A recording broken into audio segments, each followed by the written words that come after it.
186 barcos de guerra, 23.500 soldados. La flota más grande que el Imperio Británico había reunido en toda su historia, en toda su existencia como potencia naval, en toda la memoria de sus almirantes y sus reyes. Una fuerza tan descomunal que cuando apareció en el horizonte del Caribe, los vigías de la ciudad tardaron varios minutos en entender lo que estaban viendo, porque aquello no parecía una flota. Parecía el horizonte entero moviéndose hacia ellos. Y al otro lado, defendiendo esa ciudad que el mundo entero ya daba por perdida, había un hombre con una sola pierna, un solo brazo y un solo ojo, al mando de menos de 3.000 soldados, muchos de ellos enfermos, todos con menos munición de la que necesitaban, en una ciudad que llevaba años pidiendo refuerzos a Madrid sin que nadie se los enviara. Lo que ocurrió después fue tan brutal, tan desmesurado, tan imposiblemente español que el propio Imperio Británico prefirió borrarlo de sus libros de historia antes que admitir lo que aquel hombre les hizo. Lo clasificaron, lo minimizaron, lo enterraron bajo capas de silencio oficial durante décadas. Porque hay derrotas que un imperio puede asumir y hay derrotas que simplemente no caben en la imagen que ese imperio tiene de sí mismo. Su nombre era Blas de Leso, y si no lo conoces, es exactamente por eso. Porque ganó. Nació en Pasajes, Guipúzcoa, en el año de 1689. Un pueblo pequeño, encajado entre el mar y la roca, de pescadores y gente de mar curtida en el Cantábrico, donde el viento te enseña desde niño que la vida no regala nada, y que si quieres algo en este mundo, más vale que estés dispuesto a pagar el precio que haga falta. Blas de Leso pagó ese precio con cada centímetro de su cuerpo. Literalmente. Centímetro a centímetro, batalla a batalla. Durante 40 años de servicio a una corona que al final ni siquiera le dio el reconocimiento que merecía. Con 12 años embarcó como guardia marina en la Armada. 12 años. Cuando tú y yo a esa edad estábamos pensando en si salir a jugar o quedarnos en casa. Ese crío ya dormía en un barco de guerra con el Mediterráneo moviéndose bajo sus pies, aprendiendo que el mar no distingue entre valientes y cobardes, que se los lleva a todos por igual si no estás atento. Y aquí empieza una de esas historias que cuanto más la conoces, menos puedes creer que sea verdad. No porque esté exagerada, sino porque la realidad, cuando decide ser épica de verdad, supera cualquier cosa que la imaginación pueda fabricar. En la batalla de Vélez Málaga, en 1704, con apenas 15 años, una bala de cañón le arrancó la pierna izquierda por debajo de la rodilla. Los cirujanos de la época hacían lo que podían, que era amputar deprisa y rezar después. Blas de Leso no murió. Ni siquiera pidió el retiro. Se recuperó como pudo, con la pata de palo que le quedó como marca permanente. Y siguió. Porque para él retirarse no era una opción que su cabeza procesara de forma natural. 10 años después, en el asedio de Barcelona, una bala de mosquete le destrozó el ojo izquierdo. Le quedó sellado para siempre, cubierto siempre por un parche que con el tiempo se convirtió en parte de su imagen, tanto como su uniforme. Otro hombre hubiera aprovechado para irse a casa con honores, para jubilarse con dignidad, para contarle a sus hijos que había sobrevivido 2 guerras con el cuerpo destrozado y que eso era suficiente sacrificio para cualquier hombre. Blas de Lezo no. Siguió. Y en 1720, combatiendo en Orán, una bala le hizo añicos el brazo derecho. Los médicos se lo amputaron. Y Blas de Leso, con una pierna, con un ojo, con un brazo, siguió al frente de sus hombres como si el cuerpo fuera lo de menos y la voluntad lo fuera absolutamente todo. Los ingleses le llamaban el medio hombre. Sus propios marineros le llamaban patapalo, con esa mezcla de burla cariñosa y admiración genuina que solo existe entre soldados que han visto a alguien hacer cosas que ellos mismos no se creen capaces de hacer. Él se llamaba a sí mismo almirante de la Armada Española, y tenía razón en lo único que importaba. Hay algo que conviene entender bien antes de llegar al momento central de esta historia. Blas de Leso no era solo un hombre valiente. Eso sería reducirle demasiado. Era un estratega de una inteligencia fría y calculadora que contrastaba de forma llamativa con la imagen que proyectaba su cuerpo roto. Había combatido en el Mediterráneo, en el Atlántico, en el Pacífico, había perseguido piratas, había defendido costas, había dirigido asedios y había resistido otros. Conocía la guerra naval con una profundidad que pocos oficiales de su época podían igualar. Y conocía sobre todo cómo funciona la psicología de un enemigo que se cree superior. Cómo piensa, cómo se mueve, o dónde comete los errores que solo cometen los que están demasiado seguros de que van a ganar. Eso, al final, fue lo que decidió todo en Cartagena. Hay que entender qué era Cartagena de Indias en ese momento para comprender el peso de lo que estaba en juego. Era la puerta de entrada al oro y la plata del Imperio Español en América. El corazón comercial de un mundo entero. El punto por donde pasaba la riqueza que sostenía a la corona española y que financiaba su posición en Europa. Quien controlara Cartagena, controlaba el flujo de riqueza más grande del siglo XVIII. Los británicos lo sabían perfectamente. Llevaban décadas sabiéndolo y llevaban décadas buscando la forma de hacerse con ella. El almirante inglés que llegó con esa flota descomunal se llamaba Edward Vernon, hombre de enorme reputación, veterano respetado, favorito del Parlamento y del pueblo inglés, con una carrera construida sobre victorias reales y una confianza en sí mismo que rozaba lo patológico. Vernon había tomado Porto Bello el año anterior con apenas 6 navíos y se había convertido en héroe nacional de la noche a la mañana. Las tabernas de Londres llevaban su nombre. Los poemas le celebraban. El rey le admiraba. Y Vernon llegó a Cartagena creyendo que aquello iba a ser lo mismo pero más grande. Tan seguro estaba de la victoria que antes de que comenzara el asedio ya había mandado acuñar medallas conmemorativas en Londres. Medallas de bronce que celebraban la caída de Cartagena antes de que Cartagena hubiera caído. Medallas con su propio perfil en el anverso, orgulloso, marcial, victorioso. Y en el reverso, grabada en metal para la eternidad, la imagen de Blas de Lezo arrodillado ante él, rindiéndose, entregando su espada. Las había mandado fabricar de antemano, con Cartagena todavía en manos españolas, con Blas de Lezo todavía vivo y de pie. Bueno, de pie en la medida en que alguien con una sola pierna puede estarlo.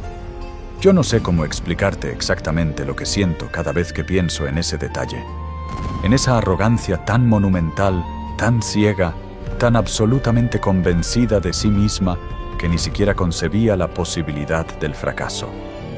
Hay algo obsceno en esa certeza, y hay algo profundamente satisfactorio en lo que ocurrió después. Blas de Lezo tenía 2.800 soldados, algunos heridos desde antes de que comenzara el asedio, todos con menos recursos de los que necesitaban, defendiendo una ciudad que llevaba años enviando peticiones de refuerzo a Madrid y recibiendo a cambio silencio administrativo y promesas que nunca llegaban a materializarse. Frente a él, 186 barcos, 23.500 hombres, la mayor concentración de poder naval que el mundo anglosajón había organizado jamás en un solo punto. La proporción era de 8-1, 8 soldados ingleses por cada español. En barcos, la diferencia era todavía más brutal. ¿Qué hace un hombre en esa situación? Un hombre corriente evalúa las posibilidades, concluye que son inexistentes y busca las condiciones de una capitulación que salve al menos las vidas de sus soldados. Es lo razonable. Es lo que la lógica dicta cuando los números son tan absolutamente desfavorables que cualquier otra decisión parece un suicidio colectivo. Blas de Lezo no era un hombre corriente. Y en Blas de Lezo, la lógica tenía que competir siempre con algo más fuerte que ella. Lo que hizo fue estudiar el terreno con esa inteligencia que he mencionado antes. Cartagena de Indias no era solo una ciudad. Era un sistema de defensas construido a lo largo de décadas con una lógica específica que en manos del hombre equivocado no servía de nada, pero en manos de alguien que entendiera cómo usarlo, se convertía en una trampa de precisión quirúrgica. El acceso a la bahía era estrecho, obligaba a los barcos a entrar en fila, eliminaba la ventaja numérica de la flota inglesa. Los fuertes estaban posicionados para crear líneas de fuego cruzadas que ningún asaltante podía evitar del todo. Y la ciudad misma, con sus calles, sus muros, sus alturas, ofrecía posibilidades defensivas que solo quien la conocía palmo a palmo podía aprovechar. Blas de Leso la conocía palmo a palmo. Llevaba años allí. La había estudiado como un cirujano estudia la anatomía de su paciente.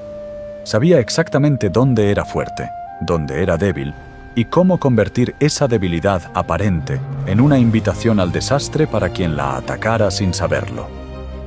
Los ingleses atacaron el 4 de marzo. El bombardeo fue devastador, como cabía esperar de una artillería de ese tamaño.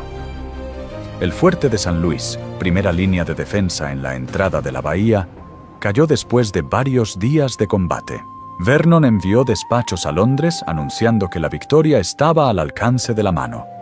Las campanas de las iglesias de Inglaterra repicaron. El Parlamento felicitó al almirante. Los periódicos londinenses publicaron el triunfo de Vernon como si Cartagena ya fuera territorio de la corona británica. Era una mentira construida sobre una decisión táctica de Blas de Leso que Vernon no supo leer. Porque Blas de Leso había cedido el fuerte de San Luis de forma deliberada. Lo había dejado caer no por debilidad, no porque sus hombres no pudieran resistir más, sino porque lo había convertido en cebo. Lo había abandonado para atraer a los ingleses hacia el interior, hacia el corazón del sistema defensivo, hacia el laberinto de agua y tierra donde sus barcos no podían maniobrar y donde su superioridad numérica se diluía en los estrechos pasos y los ángulos imposibles de aquella geografía que Blas de Leso conocía y Vernon no. El maestro estaba dejando que el alumno creyera que había ganado el primer asalto, para que se acercara lo suficiente. Y aquí es donde esta historia cambia de dimensión, donde deja de ser una historia de guerra y se convierte en algo que tiene que ver con la naturaleza más profunda de lo que significa no rendirse cuando todo indica que deberías hacerlo. Vernon lanzó el asalto definitivo contra el castillo de San Felipe de Barajas en la madrugada del 20 de abril. Miles de soldados británicos, con escalas de abordaje, con artillería de apoyo, con toda la confianza de quien ataca una posición que cree medio destruida y guarnecida por un puñado de hombres agotados. Escalaron en la oscuridad, llegaron a los muros exteriores. Algunos plantaron sus banderas creyendo que ya habían ganado. En Londres, Vernon había mandado un mensaje previo anunciando la caída inminente del castillo. Blas de Leso los estaba esperando. Lo que ocurrió después fue una de las masacres más fulminantes de la historia militar del siglo XVIII. Los soldados de Vernon caían desde los muros, eran rechazados en cada punto de acceso, aplastados por una guarnición que peleaba con la ferocidad específica de quien sabe que no hay ningún otro lugar a donde ir. Los españoles conocían cada piedra de ese castillo, conocían cada ángulo, cada corredor, cada posición elevada desde la que una docena de hombres podía contener a 100. En pocas horas, la noche se había llenado de gritos ingleses y el amanecer encontró los muros de San Felipe intactos y el suelo de sus alrededores sembrado de uniformes rojos. Miles de soldados británicos habían perdido la vida. Los supervivientes se retiraron en un desorden que no se parecía en absolutamente nada a la imagen que Vernon había vendido de sí mismo ante el Parlamento y ante el rey. Y entonces llegó el segundo enemigo, el que Blas de Leso no había planeado porque no hacía falta. El Caribe hizo el resto: el calor, la humedad, la fiebre amarilla, la disentería, las enfermedades tropicales que los soldados ingleses, llegados en su mayoría de climas fríos, no conocían y contra las que no tenían ninguna defensa biológica. Comenzaron a morir en los barcos, en los campamentos, en los accesos a la ciudad que no podían tomar. Morían más rápido de lo que podían recibir atención médica. Morían de forma anónima y silenciosa, sin el honor de caer en combate, simplemente consumidos por un continente que los rechazaba como un cuerpo rechaza un órgano extraño. De los 23.500 soldados que habían llegado con Vernon, murieron entre 17.000 y 18.000. 17.000 hombres, muertos, en una campaña que el Imperio Británico había planeado como el golpe definitivo sobre el Imperio Español en América. Detente un momento ahí. Deja que ese número te aterrice de verdad, con todo su peso. La batalla de Trafalgar, que los ingleses celebran hasta hoy como su gran victoria naval sobre España y Francia, costó 448 vidas británicas. Lo que Blas de Lezo y el Caribe les infligieron en Cartagena fue casi 40 veces peor que Trafalgar. 40 veces. Y mientras Trafalgar tiene museos, monumentos, conmemoraciones anuales y una columna de 30 metros en el centro de Londres, el nombre de Blas de Lezo apenas aparece en los libros de historia que se estudian fuera de España. Eso no es un olvido, es una decisión.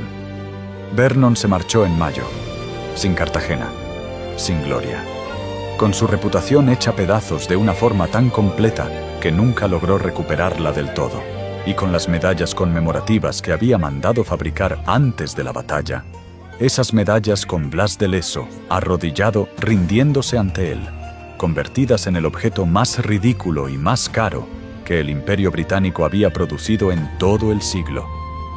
Blas de Lezo no se arrodilló ante nadie. Jamás. Pero aquí viene la parte de esta historia que me resulta más difícil de contar sin que algo se me remueva por dentro. Porque Blas de Lezo murió en Cartagena ese mismo año, en septiembre de 1741, 4 meses después de la victoria. Murió agotado, enfermo, con el cuerpo que ya no podía sostener más años de guerra y más heridas encima de las que ya acumulaba.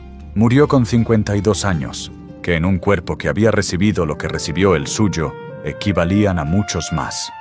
Y la corona española, en lugar de convertirle en el héroe que era, en lugar de gritar su nombre desde todas las esquinas del imperio, en lugar de hacerle el funeral de Estado que merecía el hombre que había salvado América para España, le enterró en el olvido con una combinación de indiferencia burocrática y mezquindad política que todavía hoy cuesta entender. Hubo disputas. El virrey Eslava, que también había participado en la defensa de Cartagena y que tenía sus propias ambiciones de gloria, se aseguró de que los informes que llegaban a Madrid minimizaran el papel de Blas de Lezo y maximizaran el suyo propio. La intriga de corte hizo el resto, y el hombre que había detenido al Imperio Británico con 2.800 soldados y una voluntad imposible de doblegar, pasó los últimos meses de su vida enfrentando acusaciones administrativas y reclamaciones burocráticas mientras su cuerpo se apagaba. Eso también es España, me temo. Esa capacidad nuestra de fabricar héroes y luego tratarlos con una mezquindad que no se merece nadie, mucho menos ellos. Hay una ironía en todo esto que no puedo dejar pasar porque es demasiado grande. Lawrence Washington, hermano mayor de George Washington, el padre de los Estados Unidos, combatió en Cartagena junto a Vernon. Fue testigo directo de aquella derrota. Vio con sus propios ojos cómo una guarnición pequeña, decidida, bien dirigida y con un conocimiento profundo del terreno podía resistir y vencer a un ejército infinitamente superior en número y en recursos. Cómo la moral y la inteligencia táctica podían compensar la diferencia cuando esa diferencia parecía absolutamente insalvable. Esa lección no se pierde en un hombre observador. Y George Washington era el hermano de Lawrence. Creció escuchando su historia. Y años después, cuando dirigió la Guerra de Independencia Americana contra los británicos, lo hizo con una estrategia que se parecía de forma llamativa a lo que Blas de Lezo había hecho en Cartagena. Evitar el enfrentamiento directo donde el enemigo era más fuerte. Usar el terreno como aliado. Desgastar en lugar de confrontar. Convertir la resistencia en arma. Blas de Lezo, de alguna manera retorcida y magnífica que la historia no se tomó la molestia de subrayar, contribuyó al nacimiento de los Estados Unidos. Aunque eso, como digo, es otra historia y merece otro día. Lo que no merece esperar es que entiendas quién fue realmente este hombre en toda su dimensión. No fue un héroe de estatua y discurso de tribuna. Fue algo más difícil de encontrar y mucho más difícil de mantener a lo largo de una vida entera. Fue un hombre que cada vez que la existencia le arrancaba un pedazo de sí mismo, encontraba en algún rincón de su interior la decisión de que el pedazo que quedaba era suficiente para seguir, que cuando su propio cuerpo le daba razones para parar, él encontraba razones distintas para no hacerlo, que cuando el mundo entero, incluida la corona a la que servía, le daba por perdido, él encontraba en algún pliegue de esa voluntad española, de esa terquedad magnífica que a veces es nuestra mejor y nuestra peor característica. la razón para no rendirse. Con una pierna, con un brazo, con un ojo, con 2.800 hombres frente a 23.000. Ganó. Y nosotros, como pueblo, todavía no hemos terminado de entender del todo lo que eso significa. Lo que dice de quiénes somos y de lo que fuimos capaces de hacer cuando decidimos que no había derrota posible porque simplemente nos negábamos a aceptarla. Hay una forma de ser español que tiene que ver exactamente con eso, con esa capacidad de resistir lo irresistible, de plantarse ante lo que se supone que no puede detenerse, de encontrar en la escasez de medios y en la abundancia de carácter la combinación que nadie espera y que nadie puede calcular de antemano. Porque el nombre de Blas de Leso debería sonar en todas partes, no solo aquí. Hoy hay una estatua de él en Madrid. Hay otra en Cartagena de Indias. Son las únicas dos en el mundo entero. Para el hombre que detuvo al Imperio Británico en su momento de mayor poderío, que salvó el tesoro de América para la corona española, que convirtió la victoria más segura de la historia naval inglesa en la derrota más silenciada del siglo XVIII. Hay dos estatuas en el mundo. Dos. Merece infinitamente más. Y la única forma de empezar a dárselo es no dejar que su historia siga enterrada en el silencio que el Imperio Británico eligió para ella, y que nosotros, sin darnos cuenta, hemos ido aceptando durante demasiado tiempo. Blas de Leso no se rindió ante los ingleses con 23.000 soldados y 186 barcos. No vamos a rendirle nosotros al olvido.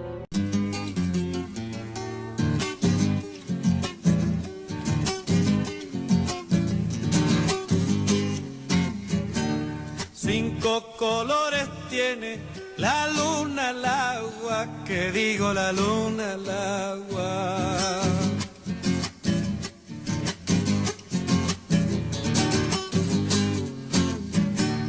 Azul, blanco, amarillo, rojo, escarlata, que digo la luna al agua.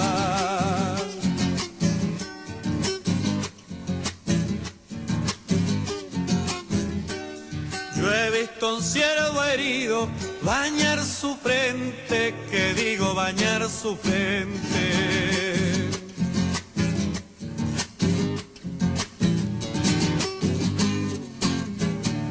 Restregarse en su sangre, darse a la muerte, que digo bañar su frente.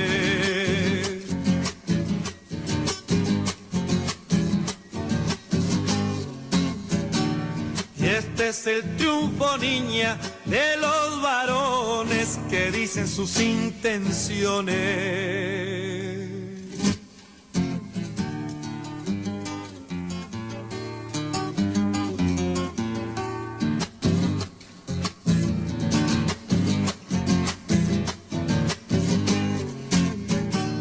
Yo no soy de estos pagos, soy de los lobos, que digo soy de los lobos.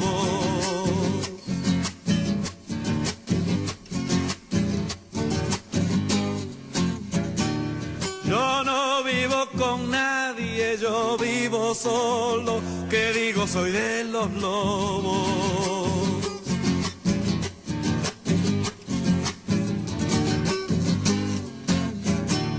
Yo no soy de estos pagos, soy de matanza, que digo soy de matanza.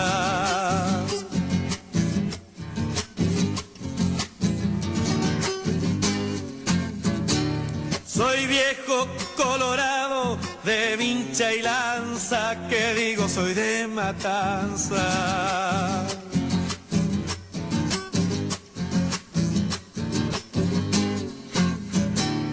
Y este es el triunfo, niña, del tiempo y rosas, que vivan las buenas mozas.